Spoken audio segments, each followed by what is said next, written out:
give us a quick run through of the themes that emerged in the discussion that we've just had on stage? Well, so if I go through the themes that we tried to sort of emphasize, and it wasn't easy because on the surface, Bob Kraft and Ron Howard appear to come from sort of different points, but actually, when you look at some of the themes or the commonalities, it's quite interesting. I think, firstly, the importance of individuals, key individuals. In the case of Bob Kraft, his coach, Bill Belichick, who has been with him since 2000, the year 2000, was a coach that on the surface appeared to come from a record with Cleveland, I think it was, a losing record, but has had a stunningly successful run with the Patriots for now, for 17 years, 5 Super Bowls, and a number of other accolades. And then, of course, Tom Brady, probably the best quarterback in all history, again, been with him for 20 years, and was the 199th pick in the 6th round of the draft. And then you have Ron, who has had this amazingly successful creative relationship with Brian Grazer, with Imagine, which was a company that was effectively started, I think, in 1981 and then 1986. So Imagine Entertainment, we are an investor in Imagine, and so that was one element, so the importance of people. Second element was never accept defeat. The Patriots, as Bob's laid out, were losing 28-3 with 3 minutes to go in the third quarter of the Super Bowl in Houston. The largest losing deficit in the second half was 10 points historically. They were down 28-3, so 25 points. And never say die, and the importance of that. And then juxtaposing that with Ron Howard's description of Apollo 13, which he said to me was his favorite film, and said to everybody it was his favorite film. And there, the importance of teamwork, that NASA at that time, at the time of Apollo 13, was the epitome of teamwork, that if you had a problem, you threw that problem at anybody in NASA, and whoever came up with the best solution. So that was the second theme of never accepting defeat. There was a little bit of a political theme there about President Trump and President Obama. You had, obviously, Bob Kraft, a close friend of President Trump, and Ron Howard, a close friend and supporter of President Obama. And then I guess the other element that we managed to cover, in it was all too brief a time, was the technology part, that both sports and entertainment are going through, I'm going to use the word violent technological change.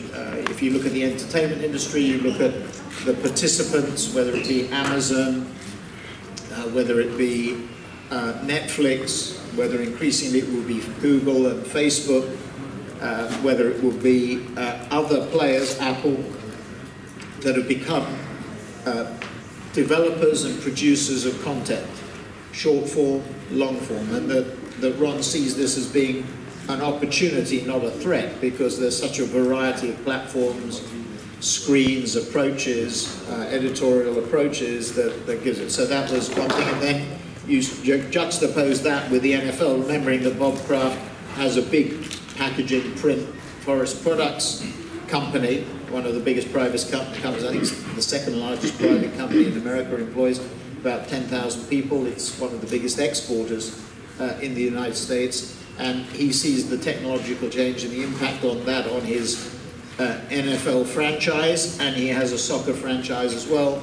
The importance of streaming rights, over the top. You heard what he said about the importance of over the top, that this is, a bit of apple pie motherhood for you, but the younger generations, the millennial generations, are not necessarily TV viewers, they're cord cutters, or they're not even cord cutters because they don't take the cord, they don't invest in the cord. So I think those elements of people, never accepting defeat, political context, technology were probably the highlights of the hour. Yeah.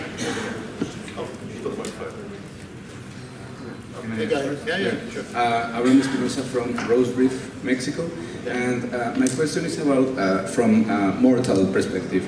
I want to ask, like, how does it feel to own and manage agencies that you won't physically be there? How you spread the culture to all your employees, and how, like, are you conscious that one email of you can cause a butterfly effect?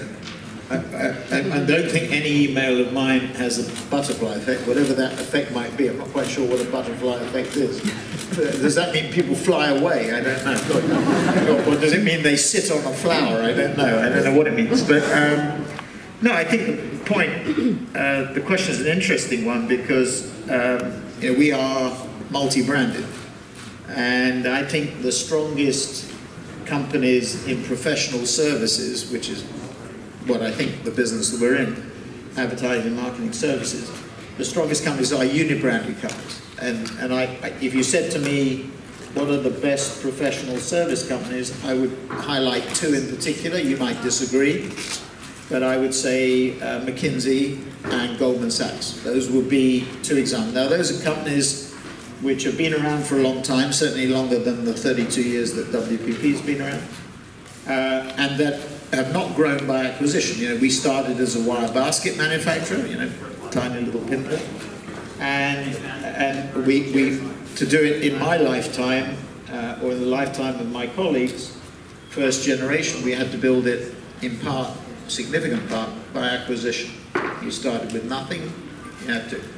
Now we're in, what, 200,000 people in 113 countries. And we're a multiplicity of brands. In 87, JWT Group. In 89, the Ogilvy Group. In 2000, Y&R Group. In 2005, Grey Group. I'm picking out the biggest of them. But we have multiple brands. And uni-branded companies, in my view, are stronger, and you might find this an extraordinary statement, but I would say companies that are grown by organic growth are stronger.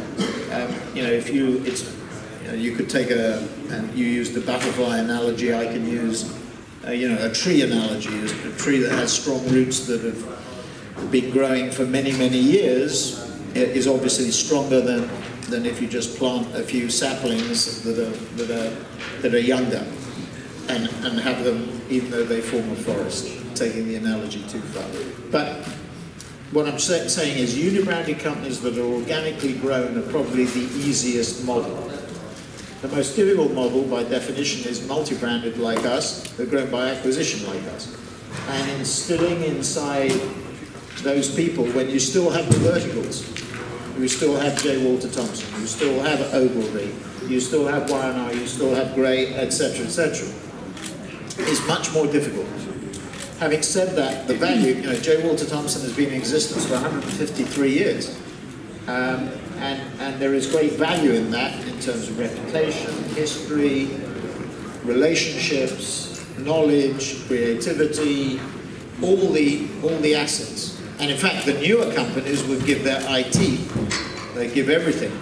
They cut off limbs to have that sort of reputation and access. So it's a question of balancing the two. So I don't think you can go down the route of pulling everything together uniformly, quickly. It has to be done over a long period of time. You know, if you make an omelette, you break eggs.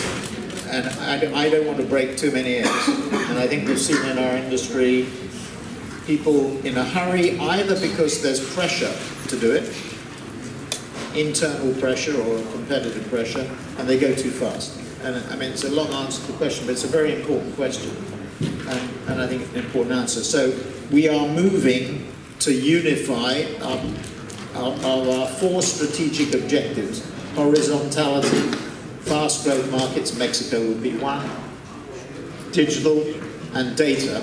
The first is horizontality. It's what Ron Howard talked about in relation to NASA.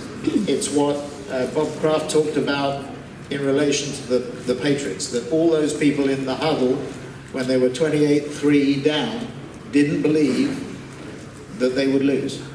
Believed internally and mentally that they would still win, despite the enormity of the task, which nobody had ever done before. Just like Apollo 13 achieved something that nobody had ever done before, so did the Patriots. So I think, you know, getting people together, if just putting it finally this, if every one of the 199,000 people, every one of the 200,000 knew what the other 199,999 knew, that would be what you're trying to do. And that's difficult to do given the history of the structure, but ultimately is what we're about. Prasad from Campaign India. My question is, as the canvas for creativity becomes wider and wider, what are some of the big challenges that you face? That we face? Well, is embracing all of them, but I welcome that. I mean, I do not, you know, as I'm a former finance director, far be it from me to say this. You know, people want to be rude about me, they call me a bean counter or an accountant, which technically I'm not. I think defining creativity in a different way, and I think Can actually has done a very good job of that. I mentioned health, I mentioned data. It's much broader. You know, one of the problems is it's elongated. It's a full week now. It really starts, you know, last Friday, last Saturday, and goes on for a full week. And you see people leaving, you know, on a Thursday, and fewer people here on a Friday, and Saturday should be, you know, the Oscar night, if you like.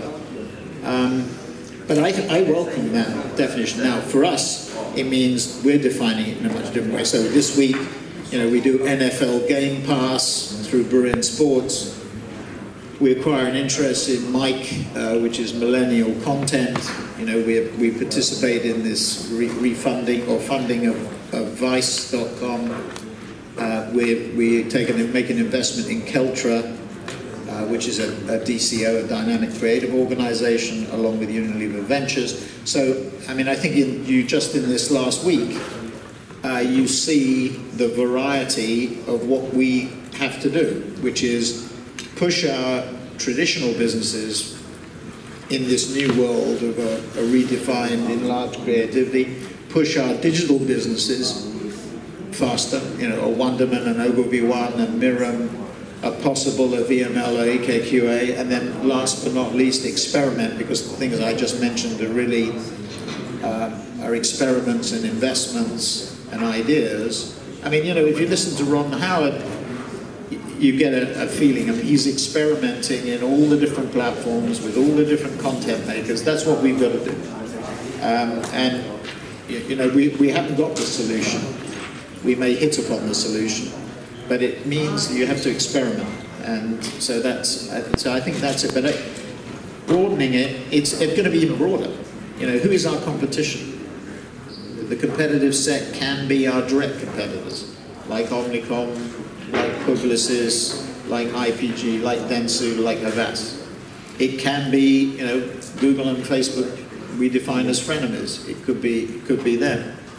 It can be the consulting companies, Accenture, IBM, Deloitte Consulting, McKinsey. It could be the software companies, Adobe, Salesforce.com, Oracle. I mean, there are many different layers. So broadening what we do, it's left brain, right brain, it's art and science. It's become much more complex than it has been. So it's not, again, going back to Mad Men, which is a good statement of what it used to be, it's not that anymore. And 75% of what we do, Don Draper wouldn't recognise. Are you happy to take one more? Yeah, sure. Yeah. It's a short one. I'm from the daily newspaper in Belgium, Standard, and I was wondering, you have had a very successful and long-lasting career and CEO of the WPP, but if you had to choose a different career, what would you have chosen? I would open the batting for England. You probably have no idea what that means, but ask our Indian friend. I shouldn't mention cricket after last weekend, I'm sorry, but no, opening the batting for England, which means playing cricket for England. But it was rather like Ron, you know, Ron, the full story didn't come out about Ron Howard. So he loved baseball. And when he was 15, apparently, he broke his jaw. He fell catching a baseball. He was playing high school baseball when he was a child actor as well. And he broke his jaw, and that finished, or broke his arm, I think, as well. And that finished his baseball career. But nothing like that happened to me. I just wasn't good enough. But that's what I would like to do.